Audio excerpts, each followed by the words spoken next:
Good afternoon, everybody.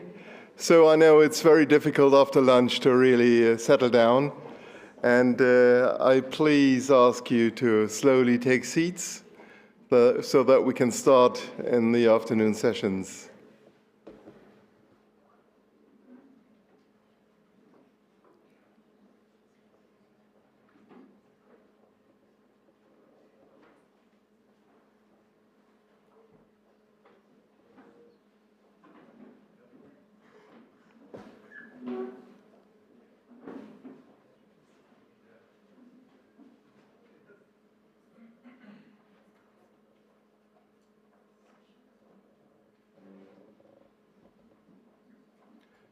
So thank you very much. I would really like to welcome you for this session number 2 of the Hydropower Day. It's Hydropower and Environment in Partnership. This session is based on the working group number 2 from Hydropower.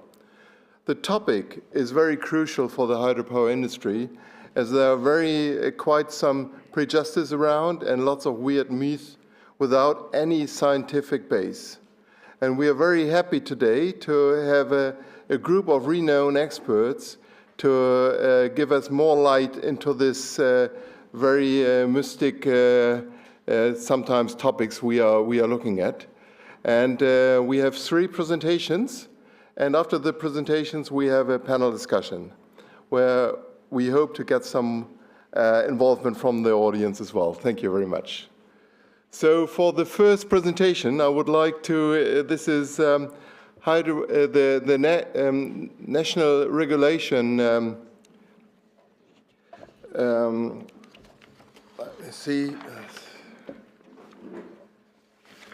nature restoration regulation law, the European one, and the national restoration plans from the individual countries. The topic basically is looking at what are the consequences and what are the opportunities for the hydropower industry. And therefore, I would like to welcome you as the first speaker. And this is a joint presentation from Dr. Christoph Hauer from BOKU, as well as from AREF, from Dirk Hendricks. Unfortunately, Dirk is tied up in a short notice family issue and cannot come today, but I will try to replace him in that respect. So I'd like to ask Christoph to join the stage. Christoph is head of the Christian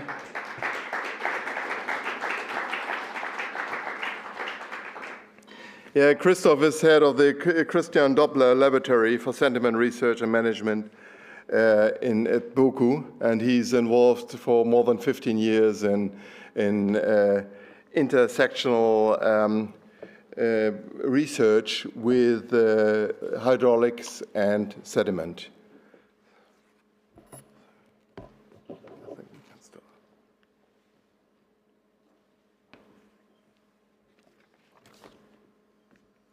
Okay, so welcome everybody, and thanks for an introduction as we're doing this both together.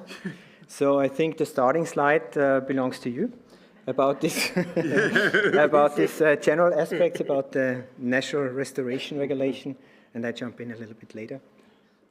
Yes, okay. So the National Nature Restoration Regulation is the first kind of nature restoration kind of topic regulation for the last 20 years. It's the regulation has been taken into force on the 18th of August 2024, and it's been entered into force across all member states.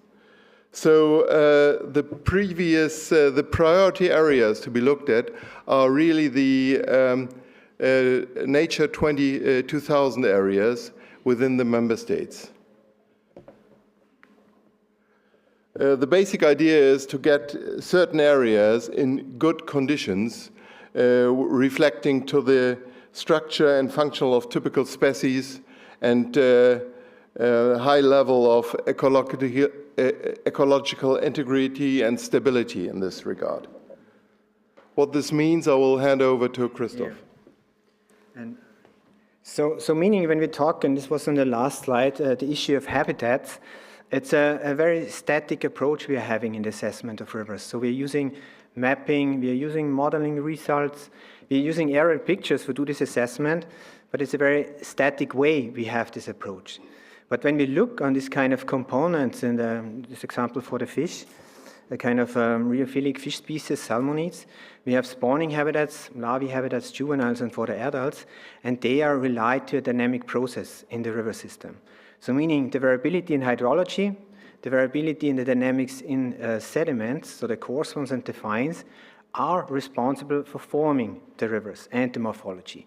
So this needs to be addressed because also this kind of, after the last ice age, 8,000 years development is not only to certain habitat types, but also to the processes behind. So one of the first questions coming to a river and make an environmental impact assessment should at least be, is this a kind of supply-limited river or transport-limited river for coarse bedload? Because many of the ecological functions belongs to this kind of specific habitats like spawning and also to the processes behind. But when we look into the implementation, but also to the directives itself, we do not have this to a large extent put in place like it should be. For sure, we have this CIST guidance documents 27 about sediment management, but I would just underline how important it is also for the hydropower industry to come to this point also in the implementation of projects to get, on the one hand, it's challenging, but on the other side, it can be also beneficial. This should just underline, it was also in the presentation this morning, about the nexus thinking and about catchment thinking we have already heard. It is necessary that you have a certain sediment supply coming from the catchment, that spawning habitats can be established in the long-term run. So a spawning habitat, a couple of square meters, is not growing like a mushroom out of the river bottom. So you need the dynamic process behind that this can be established. And when you have successful spawning, then it can be beneficial for the entire fish population. But I think must be clear that the physics, this kind of abiotic component, is dominating the biota on all scales. So the physical processes are decisive for the species, and not the species can form the river, like it's indicated on a very small level. If salmonids create spawning rats, they have an impact on the resistance of the site itself, but it's very, very limited. And when it comes to the discussion about nature restoration or nature itself, we can look on what is labeled for national parks, for example, and I took one, National Park Bavarian Forest, so in Germany. And when you come to this national park, the first time you see, it's stated the aim of the national park is to protect and support the natural processes.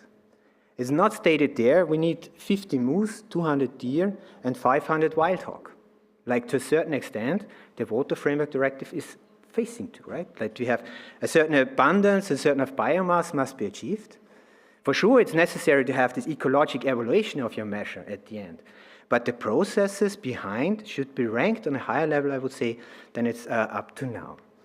And we have challenges when it comes to hydropower, especially with the sediment dynamics. We have this continuous production of sediments out of the Alps.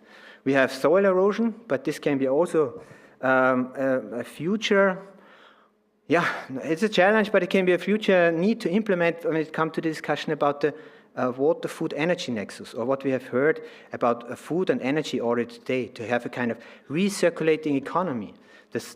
On the one hand side is the erosion of the soil, negatively impacting the agriculture. On the other hand, you have it deposited in the reservoir, and then by law it's waste if you take it away. So meaning this recirculating economy is also something which should be targeted in future when it comes to integrative approaches. And then some theoretical part again.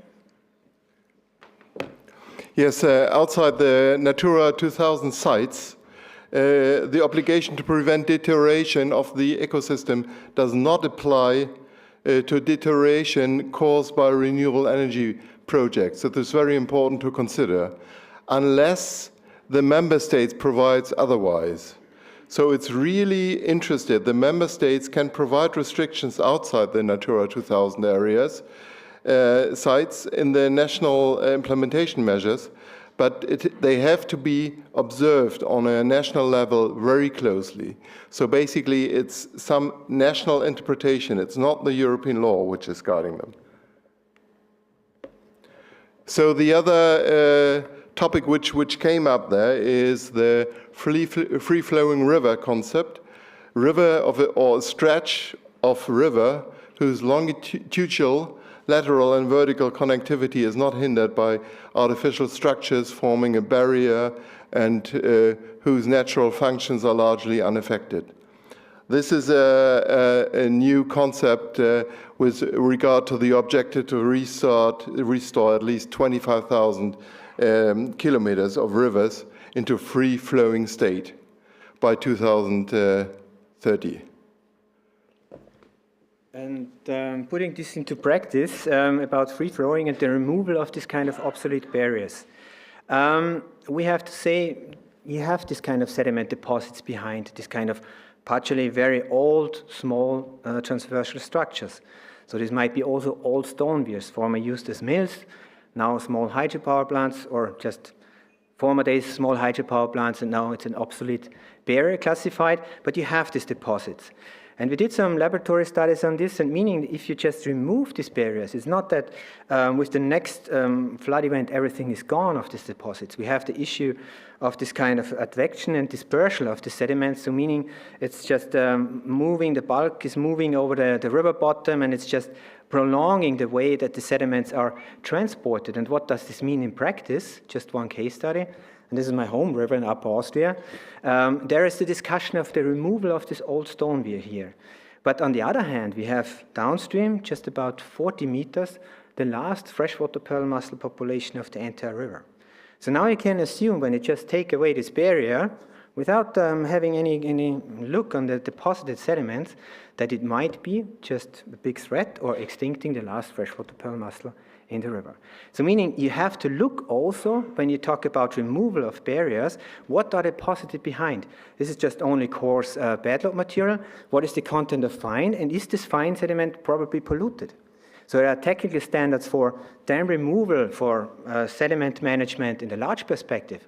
But up to now, there's, what I know, no document what you have to look on, criteria for the removal of the smaller ones. But in principle, there should be at least a kind of screening tool.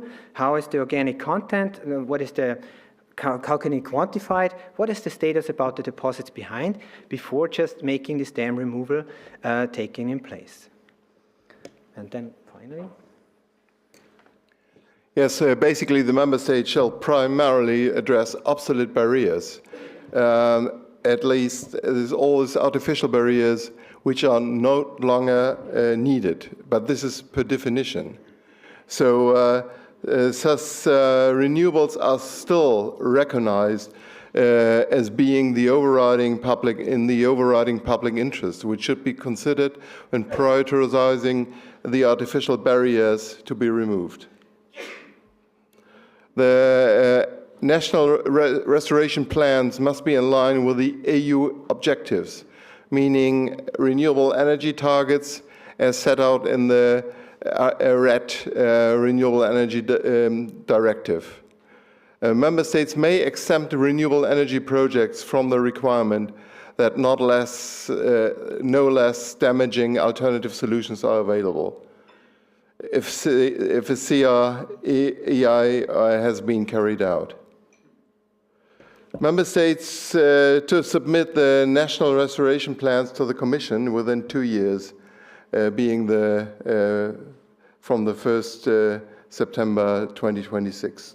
The national restoration plans should list measures up to 2050, including intermediate deadlines.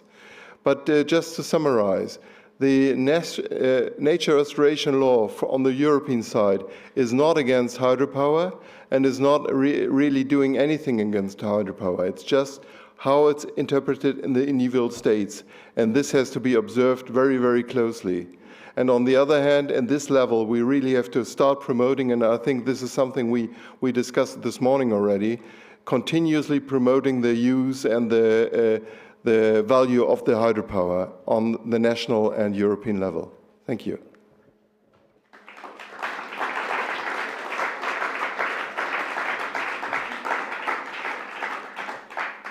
Are there any immediate questions, or should we just carry on and we just leave it all to the panel at the end? I think everybody's still digesting, I understand. So, yeah? Yes, please. Yeah. So, Yes, please. yeah, there's a question? Okay. Hello, Tasmin. What about temporal continuity?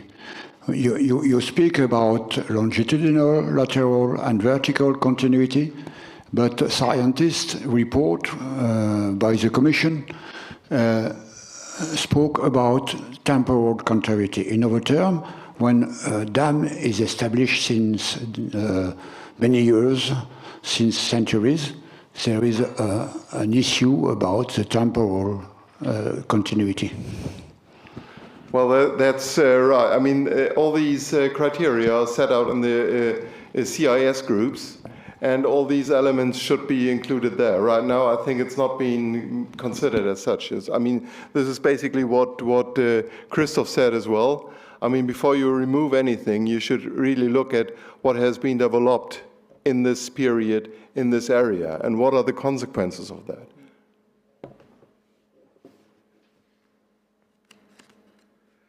So the second presentation I'd like to will be the good practices of the European hydropower industry in addressing Arctic biodiversity management and sediment flow. And Christoph is here already, and I'm really happy to welcome Agnes as well. Agnes? Ah, there you. Thank you very much. Agnes had a PhD from CIMAGREF, and she was working after that in the consultant field before joining EDF in 2001. And since then, you are leading lots of projects and leading all the ecological studies relating to the biodiversity. So thank you very much. You're welcome.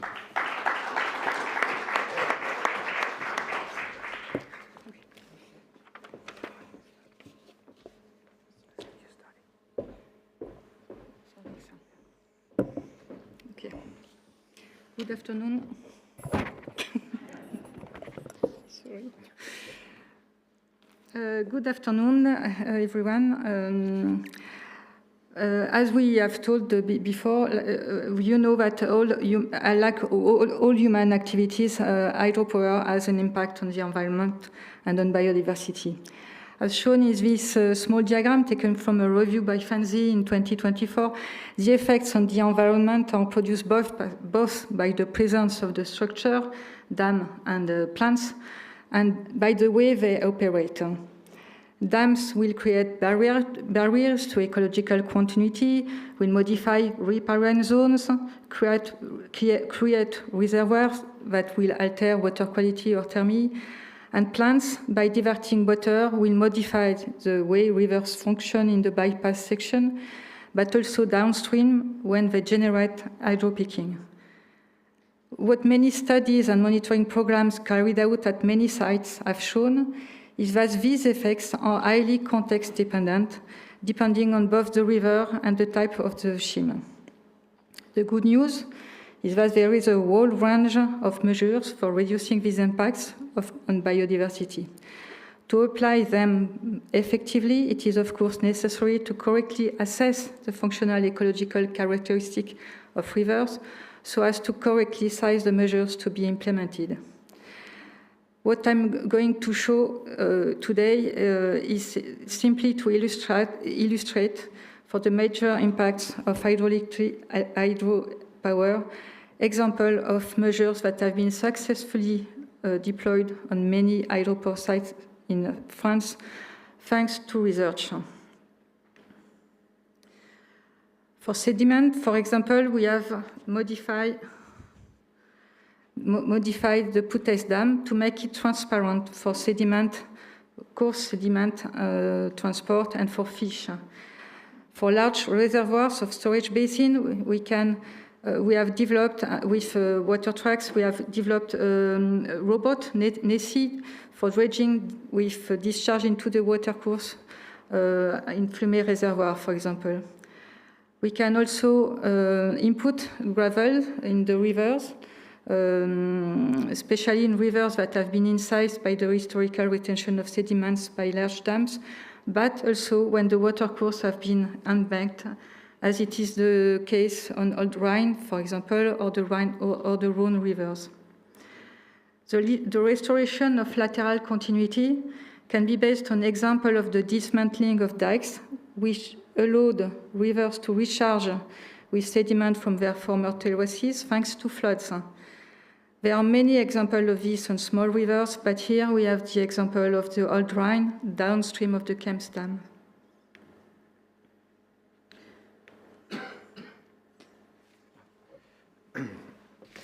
Yes, so for the larger one, it's challenging, the sediment continuity. And for the smaller hydro, it can be a chance as well to get a kind of ecological improvement. And you see here a picture of the Schwarze River in Lower Austria. So an alpine river with about 7 small hydropower plants, but the entire river is in a good ecological status. Why? It's also due to the fact of the sediment dynamics, we have to say, and you see here in the picture that in the river or in this impoundment, an already equilibrium status has been established. So the sediment continuity is working, but also this kind of impoundment situation, which is not needed in principle for practicing this or producing electricity for run of the river, is coming to a state where it's really environmental friendly. And the assessment of this kind of former impounded area showed that the macroinvertebrates, and this is unfortunately in German, but the macroinvertebrate status was to a large extent very good, and only immediately upstream of the weir itself it was a good status. So meaning the combination of sediment size and the flow velocity just were the trigger. This was an assessment done by my colleagues from the Hydrobiology Institute, that we could establish this kind of very good or good ecologic status. As I said, for the smaller, it's easier to play with these dynamics. In this case, it's for the macroinvertebrates, and the second case I want to present is for spawning habitats around small hydropower plants. So a study we did in Upper Austria and Lower Austria a couple of years ago, and we could really found close to the hydropower plants the establishment or the use of trout and also graining to a certain extent of specific sites where the flow velocity and the substrate had the right quality that it was useful for spawning. So meaning playing with these dynamics I was mentioning before around the smaller hydros is an option for an improvement of the ecological status around the power plant. And yeah. Okay, for fish. So for fish continuity, you are all familiar with fish paths. Many examples of fish paths on dams. Here again, the design of fish paths must absolutely take into account the species that are present and their upstream and downstream migration needs. Of course, the design of the fish path will then depend on the height of the dam, the hydrological condition, and the available space.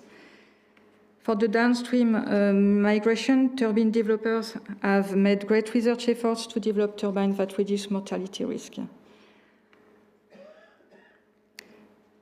The next big impact issue is that diverting water in a turbine involves determining how much is left in the river and when. Obviously, this is a subject of debate among different stakeholders. Many methods have now been developed, from the simplest to the most complex cases.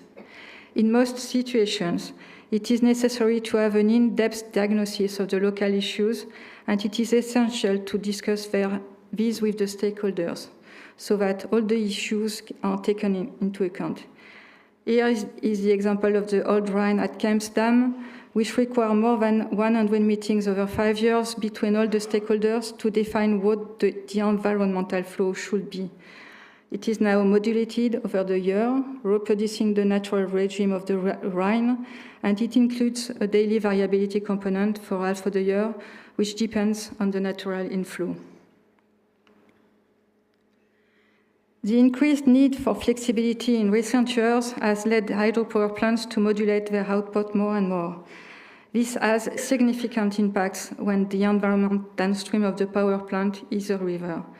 It is also known that these impacts are more significant when the base flow on which the hydropeaking occurs is low. The effects include loss of habitat, destruction of spawning grounds, stranding of drifting of organisms, change in water quality, and etc. Here again, measures can be applied to reduce this impact. Depending on the context, these measures can be operational, meaning limiting energy production, which can only result from a compromise between all the stakeholders, as it was the case in the Dordogne River, for instance. Or they can be constructive, such as the creation of demodulation basins, provided there is space. It was the case at Labati, for example. Finally, it is also possible to act on watercourses in specific cases to improve the habitat or create shelters. Speaking of ecological restoration, there are many examples on small rivers, but it is also possible to act on large, heavily developed rivers, as it is illustrated here on the Rhine or the Rhone, where actions to restore riparian zones or alluvial plains downstream of dams are underway and have shown great success for biodiversity. Yeah, and best practices can also be that we have evidence-based standards used in hydropower practice. So meaning, this is an example about suspended sediment concentration, so the magnitude and the duration of novel laboratory experiments we are running. And it's a very important topic, because when you have flushing of reservoirs, it's a very big issue that you just do not harm the fish due to this potential high loads of fine sediments. And it's a topic which was not touched over decades, because the only standards which were existing came from the United States. This was this Newcomb and Jensen study of 1969. But they also had a kind of review, and when we talk about our native fish species here in Europe, we're using brown trout, grayling, and bullhead for this experiment. And when you look in history, when the last experiments were done with native fish species, this was in the 1960s. So I mean, more than 60 years ago, brown trout was used for kind of similar testing, but for sure with other hydropower background according to what is needed. So meaning also a best practice can be more scientific proof standards, and that the future also Europe has to invest into science, because this is also the basics that you come up with improved tools. We have now the opportunity to have a three-dimensional suspended sediment transport model combining with this new knowledge of what the fish can resist, and make a kind of prediction tool to have also this environmental impact considered in the future planning as a kind of prediction tool, the future planning of hydropower plant and the future running of hydropower plant when it comes to sediment management. Or like the ham impoundment, this is a model based on a study I've shown before of the small hydropower plants to have a kind of predictive tool. And in combination with the hydropower industry, we can have also best practices on the integrative approaches. So on both sides, the technical one and the ecological one, just to invest in kind of new technologies, to invest on research in new technologies, having a big impact on both sides. And the technical one is just about seismic profiling, for example. You get improved process understanding from laboratory studies and coming up with numerical models. So this gives us an advantage, I would say, in Europe based on these kind of approaches.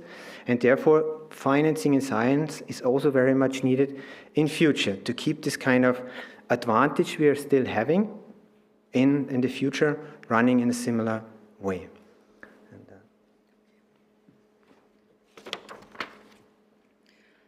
In conclusion, what I wanted to emphasize is that there are solutions for reducing the impact of hydroelectricity and biodiversity, whatever the water course or the development. we need to remain humble because the ecological trajectories following restoration are not always exactly what was predicted because of other pressure, because of climate change, exogenous species, general uncertainties. But we also must be optimistic because the ecological gains are always there, enabling rivers to regain their functionality and biodiversity. For all hydroelectric schemes, whether existing or planned, it is essential to plan long-term ecological monitoring, both before and after construction, and to share data and experience so that we can all make collective progress towards achieving the objective of restoring biodiversity at European level. Thank you.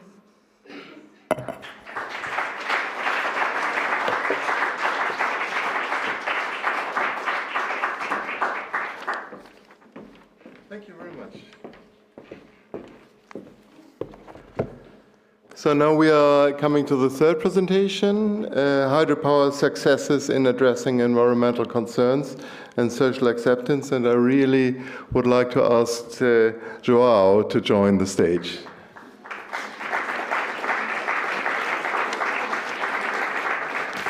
João is the Executive Director of the Hydropower Sustainability Alliances, and he's very much experienced in international projects in this field and looking at sustainability certification on an international level also. So thank you. João, the floor is yours. Thank you. Thank you very much. Thank you for the invitation and congratulations to the organizers.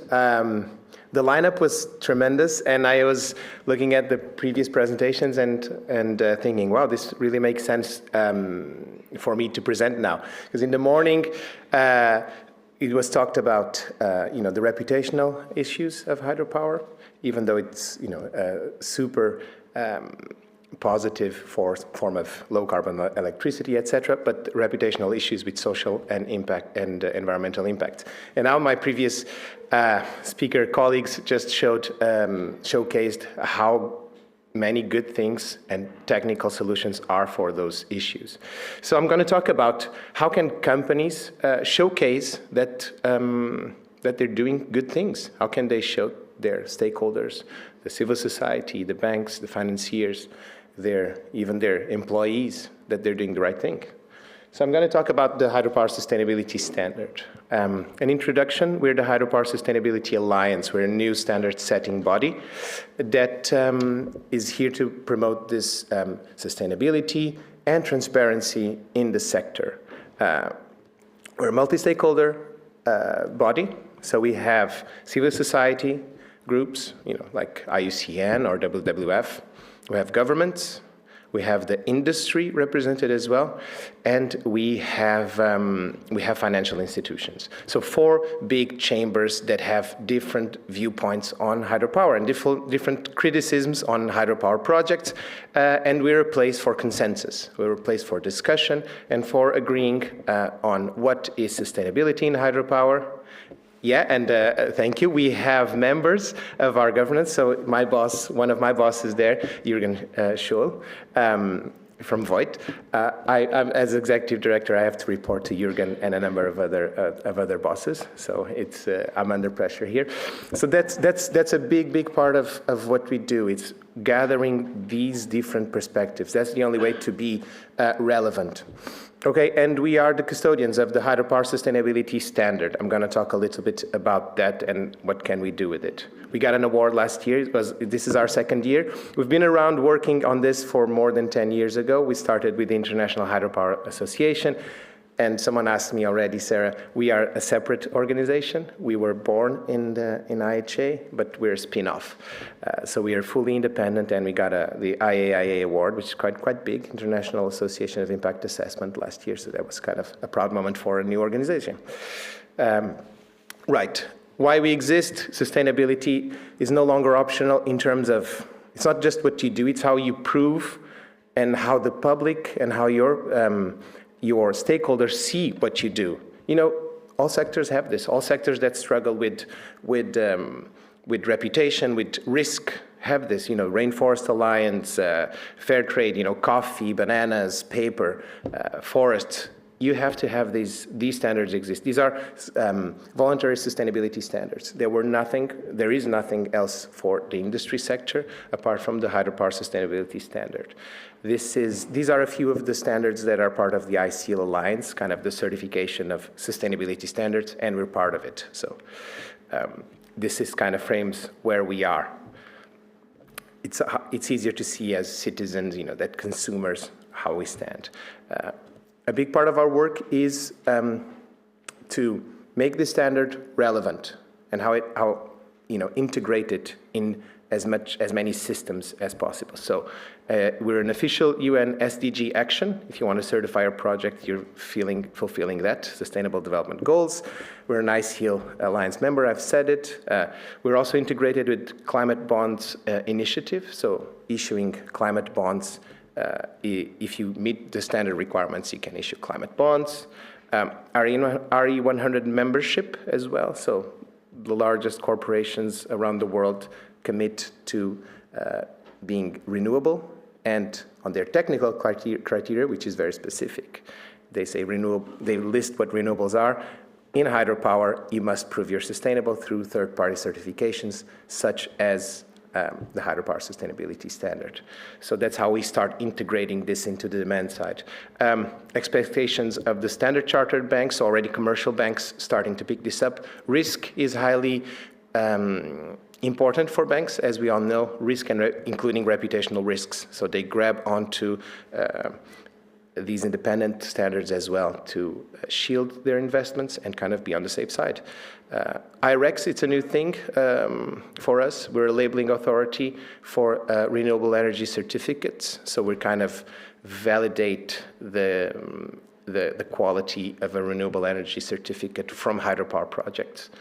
So we have already projects certified in Canada, and they speak about this openly, now selling RECs and their market for a premium price because they're sustainable RECs. So, integrating this into adding value to the companies as well. It's not just doing the right thing, there's also financial incentives for that.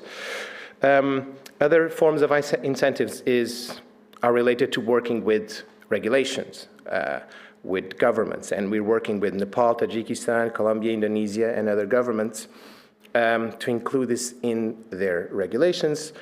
There are levels to this, right?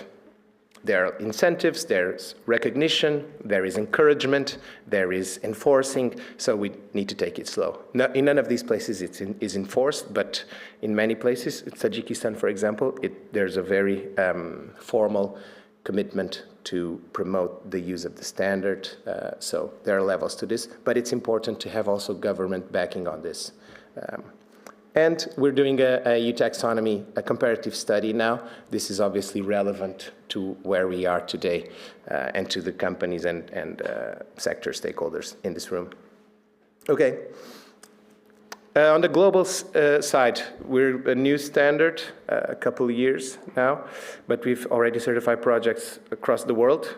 Some of them for different reasons. Some of them we have no clue they wanted to get certified, like the one in New Zealand in that corner, but they needed it for a number of reasons. And Africa, South and North America, and we have one in Iceland ready to get certified soon. I think we have a member of Landsverken here, so congratulations. There are others in the UK, Switzerland, Greece, in conversations around this topic. So things are evolving and they're moving faster than we thought. So it's quite good. Okay, so this is kind of the general picture. Now a little bit more detail. I won't go to the technical details. There are PhDs, doctors that know much more about sedimentation issues, although those are really well defined in the standard requirements. But I'll just focus on the process here of certification. The most interesting part is the independence. So this is an auditing process, getting certified, right? You hire, independent auditors. Not me, not the Alliance, but we train those auditors and we accredit them. So they do this activity, this check in an independent way. It's a very hands-on activity, exercise. You visit the site, there are interviews to affected communities and other stakeholders. There are document reviews and site inspections, so it's a very hands-on work to gather evidence and fill up a report. Another important part is the transparency. The reports are public and open for public consultation for 2 months before getting the potential certification.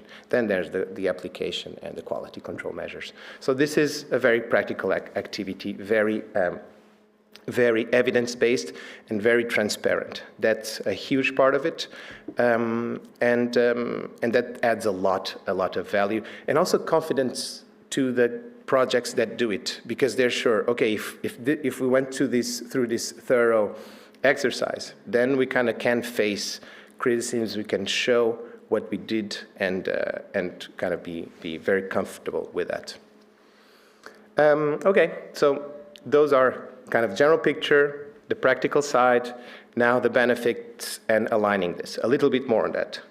So why do companies do this again? Meeting banks' expectations or exceeding them in some places. The transparency and reputation, I've said, the financial mechanisms, and the alignment with these with the expectations and other taxonomies and disclosure policies. Since the genesis of the standard, it has been designed to be aligned with, as much as possible, with other standards, other environmental and social frameworks. Most notably with IFC performance standards and the World Bank safeguards, and that's a big part. So we don't want to be competing mechanisms. As much as possible, be a uniting mechanism, kind of a common language, a common reference that can be used with other kind of standards and safeguards. Okay, I put a slide specific to the taxonomy. I thought it was interesting. It's early days for this, but we are doing a comparative study with the taxonomy, with the EIA directive, Water Framework Directive, Birds and Habitats directives as well. So we have some initial findings. There is a really strong alignment in the environmental impact assessment requirements. Even the GHG emission thresholds are the same. Disclosure, monitoring measures, mitigation hierarchy. It's really very aligned in a lot of principles. The directives are very prescriptive. I think my colleague also mentioned, the standard does not say how many moose are in the Austrian forest, because that's not how standards can work if they are to be applied in different projects. Otherwise, we wouldn't be able to identify the mussels on that downstream of that dam as well. So it's open enough to be able to assess and understand the specific situations of each hydropower project. And because it's applicable to pump storage, to run-of-river, to reservoir projects, it needs to be, hit the right balance between being too prescriptive and broad enough to be applicable. And there's room for that. And there's also room to improve. It's not a perfect standard, but it takes it to a really, really high place. So that's where we are. The directives, again, very specific. The standard doesn't have pollutant limits, but they have an important criteria, which is a project to get certified needs to meet the standard requirements, but it also needs to meet the local applicable law. So if the law requires this, that project can only be certified if it also meets that law. So there's that alignment.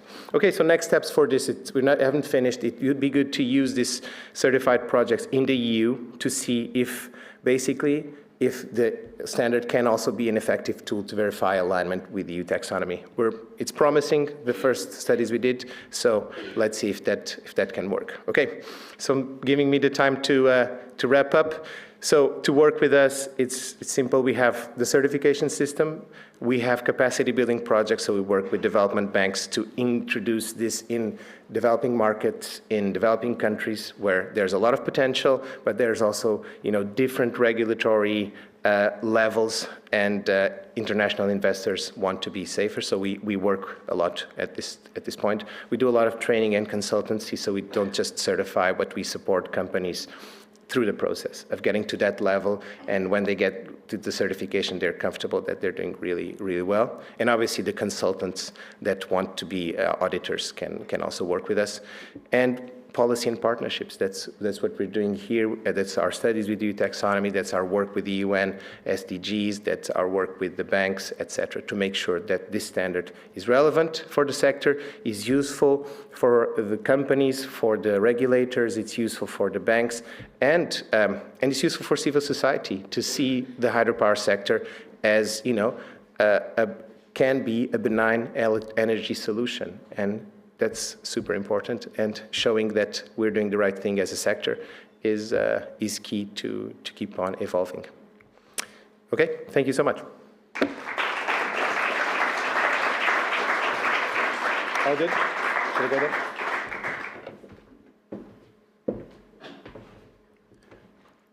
Yes, thank you very much for all the speakers.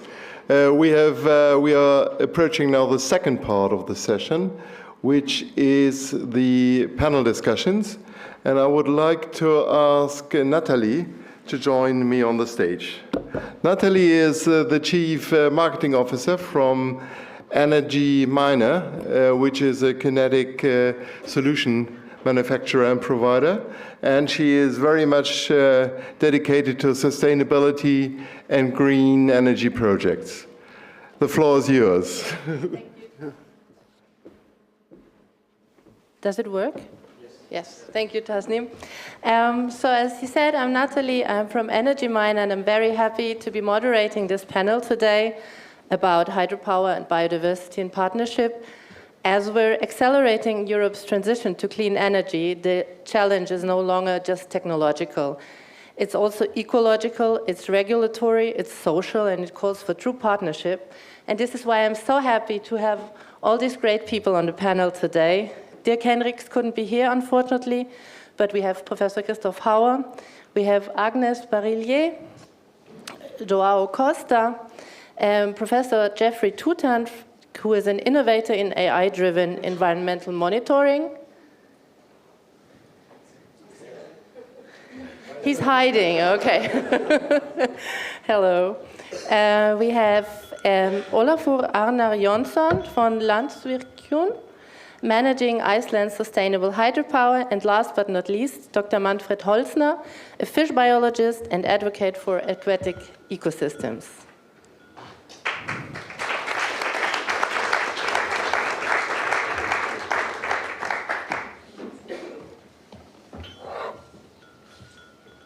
So let's kick it off with Manfred. As a fish biologist, what's your reaction to the presentations?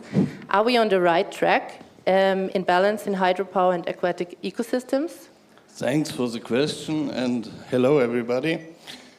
Yes, Natalie, we are basically already turning the right screws with regard to hydropower use in order to become it more ecological compatible. We are on the right way. However, when evaluating these things, what we do, we need to pay even more attention to the fact that there are many other influences on the water bodies, on the rivers, on the creeks, and it's not only the factor of hydropower which is working in this space. If a measure at a hydropower plant has no effect or only a very small and slow effect, that does not mean that it was not suitable for achieving the objectives.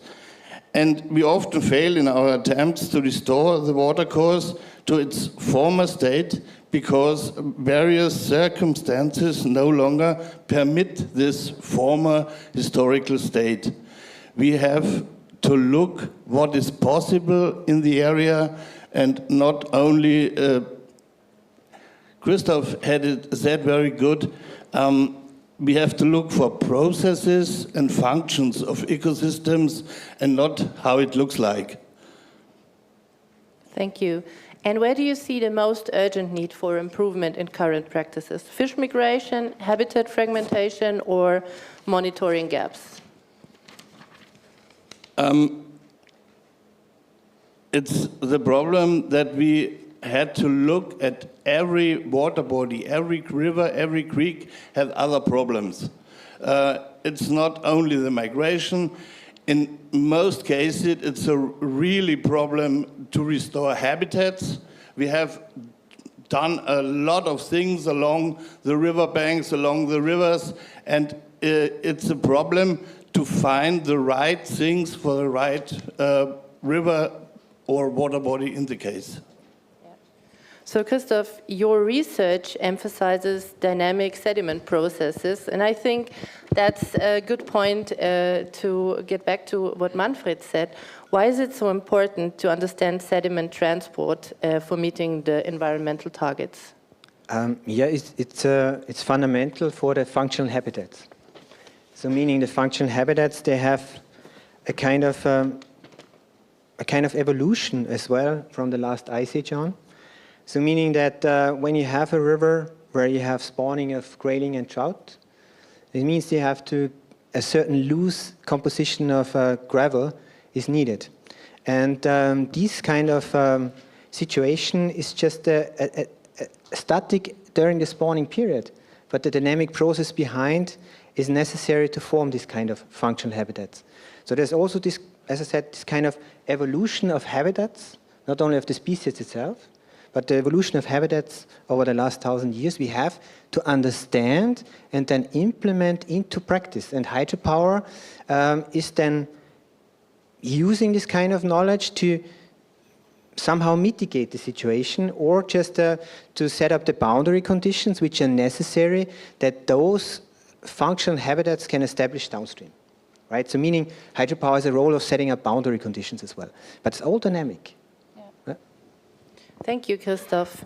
You made a really great example beforehand with the mussels, and this is why when I would like to pitch in for Agnes. EDF has implemented sediment management strategies in France, and do you have more examples like maybe the one Christoph made before with the mussels about your practical experiences?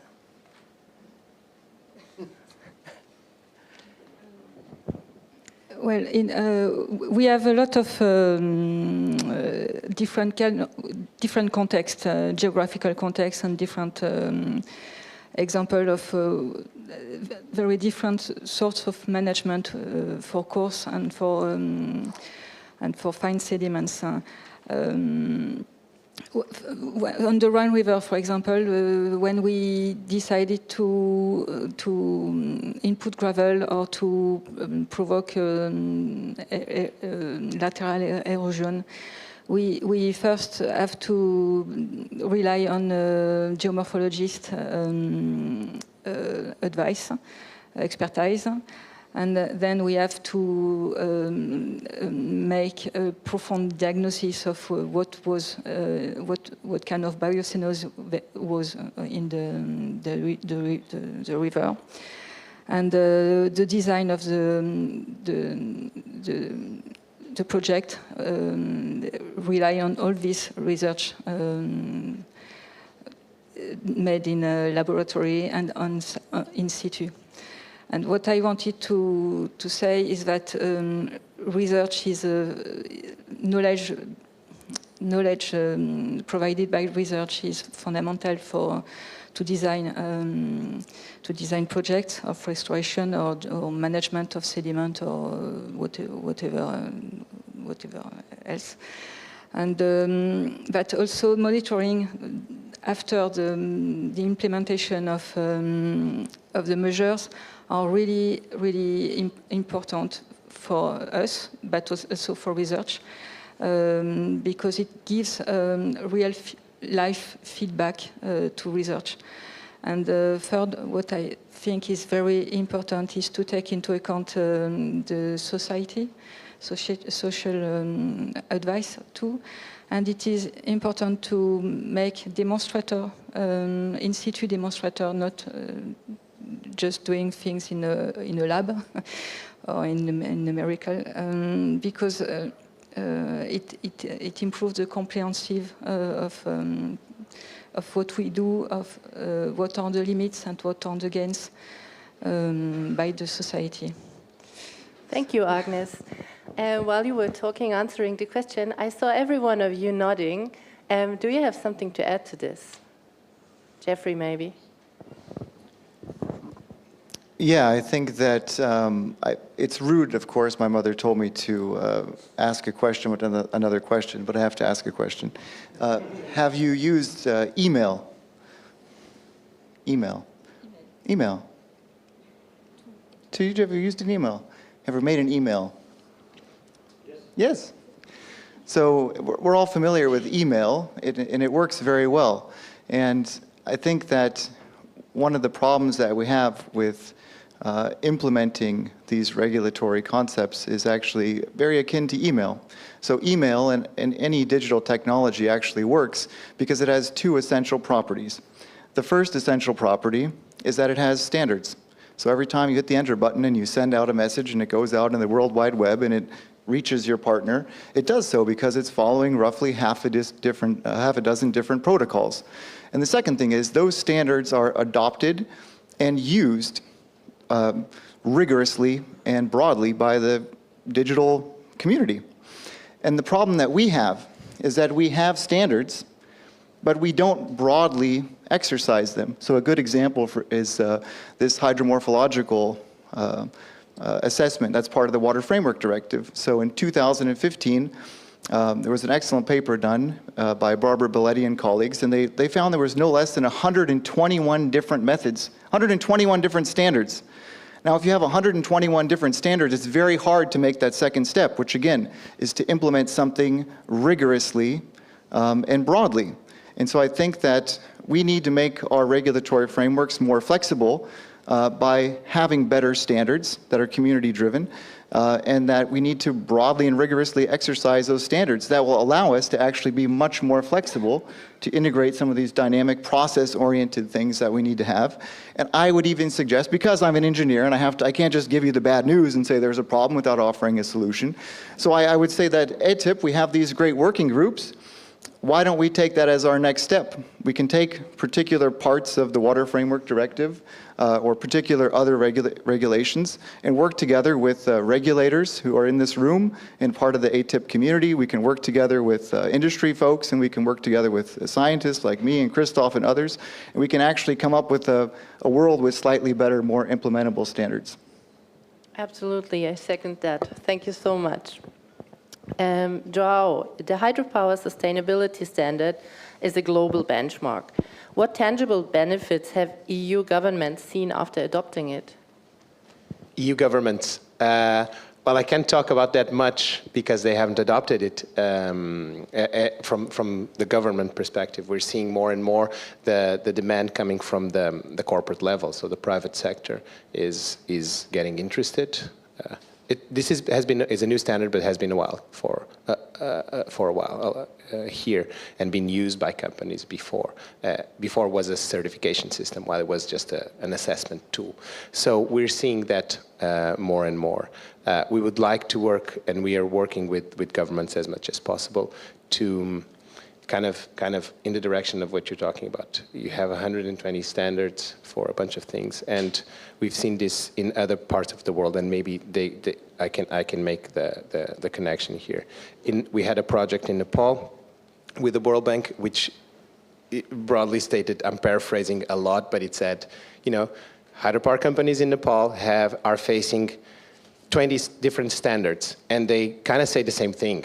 So with slight differences. So let's use yours, bring in all the stakeholders, and if people follow yours, they're broadly following each other. So we're kind of getting into this common language. So that's something that we want to pursue for the benefit of everybody, really, for the benefit of the sector, for the projects, and that's an effort that is still ongoing. So. Thank you, and thank you for clearing that up. I'm quite nervous, so I'm even too nervous to read it from my papers, so thank you. Olafur, Iceland has unique hydropower practices that prioritize community engagement, and we talked before about community engagement. So what do you think? How does social acceptance play into your operations? Well, thank you for the question. It's very important. It's very important for us as a country, depending entirely on renewable energy, to have this social acceptance, as you say, but moreover, this social license to operate, and in a broader perspective. And I think that the HSS has helped us not only to look at how we stand locally, but also comparatively to other nations. So we feel that the having these standards and having gone through the assessment gives us the opportunity to see how we stand in a global perspective. Now, we stress that transparency and fairness is very important. It's important for the local people who depend on salmon in rivers. It's important for the farmers that live close to us, and so we felt that it was very important for us to have a community engagement policy, a policy that kind of addressed these issues and brings the local communities closer to us. So that's what we did, and we've been enforcing that policy now for a couple of years with good results. And I think also that these standards talk directly into that policy so as well. So I think we're very happy with that. Thank you. Thank you. So we've heard some fascinating thoughts already, but let's bring it to the audience. Do you have any questions or remarks?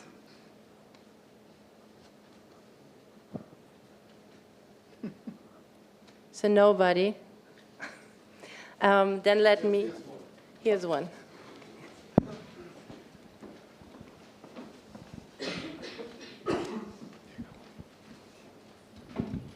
Yes, Atle Harby from Sintef. Maybe the question goes to the to Agnes or Olafur or anyone that wants to. How can we actually get a license to operate, not only modernize hydropower a little bit? We talked about making more power, but maybe not so more energy. Heard before today, but. What could we do? How could we, for instance, double? The world has to double the hydropower capacity, IEA says. How can we do that in Europe? Do you have any, or anyone in the panel? Is this an option, or are we just thinking, are we thinking too small when we talk about improving our environment a little bit, improving capacity a little bit, or I don't know the answer, but do you have any thoughts on this? We need much more renewable energy, not only storage and flexibility, and could we double Europe's capacity in hydropower? Is it possible? Intriguing question.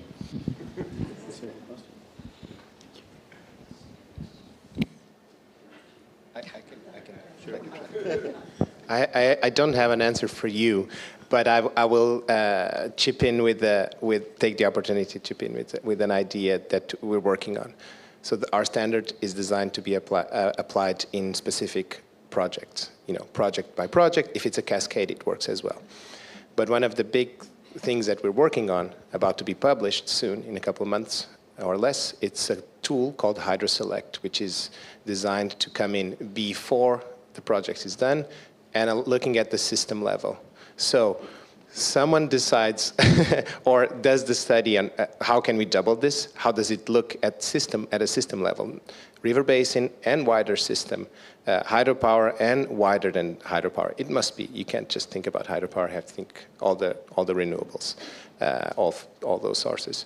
So when you look at that, how sometimes those plans just stay on paper. They take a long time. We're trying to use something that helps frame the hydropower projects in a good way, identifying the risks immediately, especially the intangible, the social and environmental ones.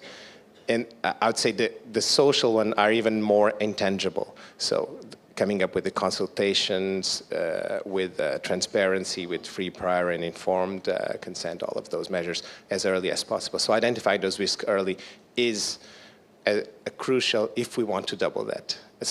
I've heard last year at COP or something, that the speed of the transition to more renewables will be determined by certain bottlenecks, certain critical lines. One of them is social acceptance. So if you don't go there, you'll hit barriers very soon. So it's not answering your question, but it's at least partially giving the hint. I would just like to add on, especially on this social acceptance, and what you said, that someone has to decide about the projects to put in place.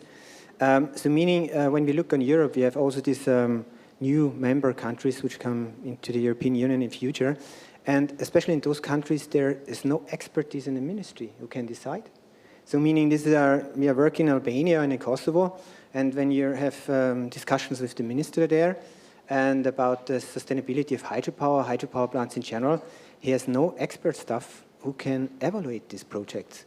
So meaning, this is a very important issue we have to address, not just to be in an objective way, not to be lobbying just for hydropower, but to objectively discussing the benefits of hydropower, the environmental issues, and having a capacity building. So therefore, I'm very interested in what you showed from Albania, capacity building and who you're addressing, what kind of ministry or what institution you're having here as a partner. So I think this is very important to have this form also when we talk about more installation of hydropower plants, that we are increasing the hydropower, that we are aware that we also have to increase the capacity of experts to evaluate this.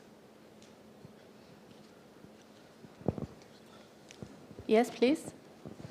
We have one more question behind.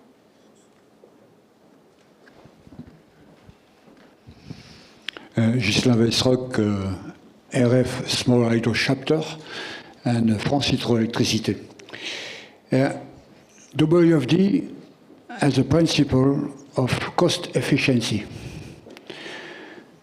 What do you think about the need of a study about cost efficiency methodology?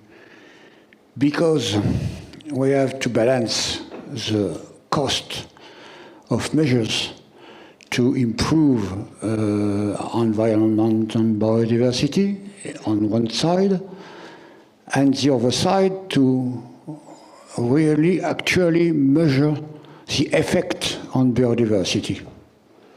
I think we have to promote, to advocate for that sort of methodology, to have real, actual cost efficiency measures. For example, e-flow. You can have very huge e-flow with no effect, real effect on biodiversity, but a very big loss of energy. Continuity, fish passes, you can have huge fish passes, okay, but what's the cost? What's the effect, the real effect? Yeah, that's a good point. I don't think we're there yet. So the science behind biodiversity monitoring, the science and the state of the art, the technologies that are available cannot deliver us those answers currently. That's one of the main reasons that we're focusing my research group on building technologies for automated environmental compliance, regulatory compliance, because there needs to be more science in just that basic premise that you can quantify these things, because you can quantify money by definition, right? But it's very difficult currently with this sort of fragmented monitoring framework that we have to quantify these things and to be able to replicate the processes that are behind the monitoring processes. So we need to do these with continuous and discrete physical variables and try to remove a lot of this expert-based qualitative analysis from there. But we're not there yet. So the short answer to that question is we can do it, but we have to put in a lot of time and effort and innovation developing best practices, science-driven best practices for monitoring for these kinds of activities. We're just, in most cases, we're not there yet. May I add something? So it's a general problem we have in river restoration in general. So in Austria, millions of euros have been spent in restoring rivers without any hydropower background. But here we also see that fish, for example, is not the best indicator. So I like fish. I love fish. I'm a fisherman. But we have the problem with stocking, with predators, with diseases. And when a population is down, it takes quite a long time that it can be re-established again. So meaning, my personal opinion is this, that macroinvertebrates as a much more better indicator to showing the benefit out of a restoration project or a mitigation work you have done with the hydropower. So meaning this is just based on experience I had over the years.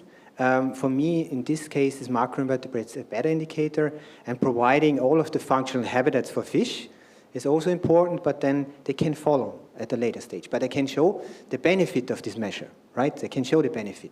And this is important because also our national politicians in Austria asking why you spend so much money on restoring rivers, and what is the outcome? What is the outcome?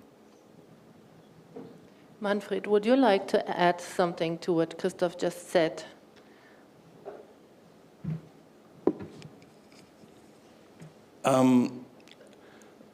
The problem is really to take the best measurement for describing the profit you made with the measure. I think if we can, if we look at the fish, I agree with Christoph. There is a lot of factors affecting the population of a fish, and it's not really a good sign for deciding whether it's positive or negative. Macroinvertebrates are better in this way, but they have no migration problems. In the most cases, they can fly between the weirs and have no problem with obstacles in the river. The real optimum measurement, we knew not enough about the functions in ecosystems, in aquatic ecosystems. We had to learn more about it and had to look more difficult on these areas. Okay, thank you, Manfred. So, yes, we have one more question in the third row. Could you raise your hand? So, yeah, thank you.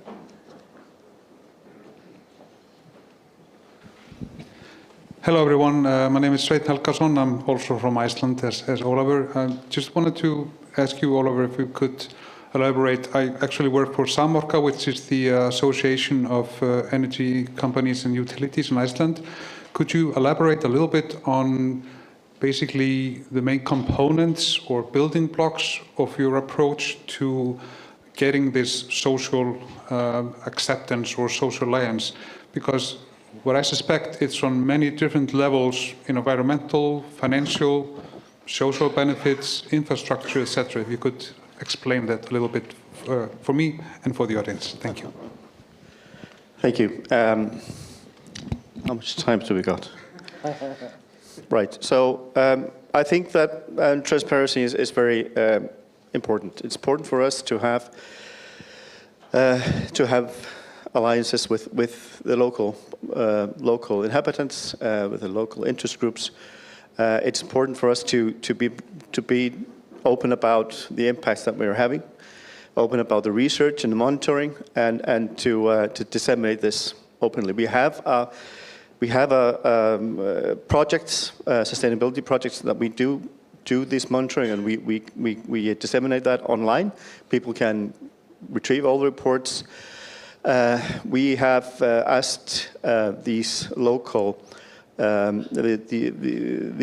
to give us, or to bring towards their worries, indicators that we should use with the monitoring. So we kind of went, let's say, to the grassroots and kind of, I think that building that trust, building openness and this transparency, and kind of facing what we can change, what we can remediate, what we can fix, and what we cannot fix.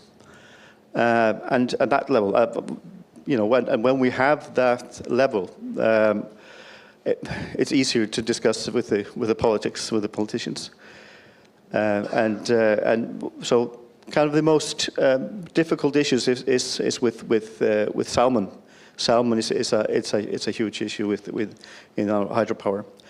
And those intergroup they're very big.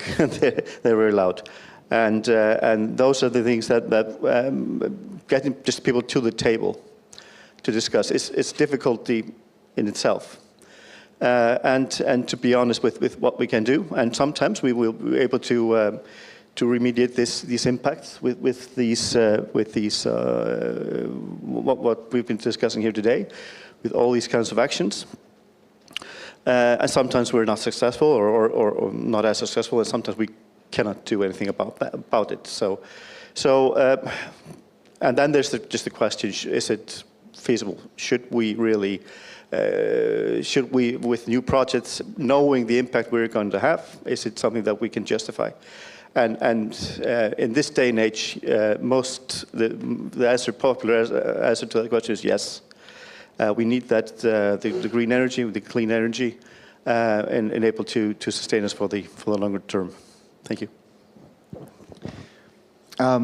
It's a little bit of this is in the fish mobility white paper that's coming out. So there's also a sediment white paper, and Klaus has a in-stream flows white paper. So there's exciting things coming out soon from ATIP. One of the things that I've noticed working in this field for roughly 2 decades now is that when there is a problem, it's oftentimes dealt with as it's my problem. But in the hydropower community, those problems have been faced for well over 100 years in many cases. So if you can do a little digging and find someone else that had a similar problem, reach out. The good thing about the folks in this room and the hydropower community in general is that we're in it, we're usually lifers. You know, I started in hydropower with my master's and went PhD, and I'm a professor, and I'm gonna live and die hydropower. That's just the way it is. There's something about it. So I think that if you have specific problems, find those people that have solved those problems elsewhere, because the chance that you're going to run into a couple of folks that have done those things is actually pretty high. And usually they're crafty people that have come up with some pretty innovative solutions. So that's my suggestion. Thank you, Jeffrey. So to wrap this panel up, would this also be the sentence you would say from what we need more of to bring hydropower and environment into partnership? It sounded like a wrap-up. Yeah, I would say we should call it hydropower and environment in partnership with good regulatory practices and smart standards. Great. So thank you all very much. And I think we have a coffee break now.